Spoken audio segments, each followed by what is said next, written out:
1520 ಸನ್ಮಾನ್ಯ ಮುಖ್ಯಮಂತ್ರಿಗಳಿಗೆ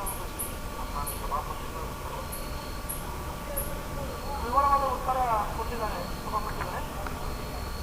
ಹಾಗೂ ಒಂದು ಹಂತದಲ್ಲಿ ಈ ಅಸಿಸ್ಟೆಂಟ್ ಇಂಜಿನಿಯರ್ಗಳನ್ನು ಪ್ರಮೋಷನ್ ಸಹ ಮಾಡಲಾಗಿದೆ. ಇನ್ನು ಕೇವಲ 44 ಅಸಿಸ್ಟೆಂಟ್ ಇಂಜಿನಿಯರ್ಗಳು ಪ್ರಮೋಷನ್ಗಾಗಿ 371 ಜೆ ಅಡಿಯಲ್ಲಿ ಕಾಯ್ತಾ ಇದ್ದಾರೆ.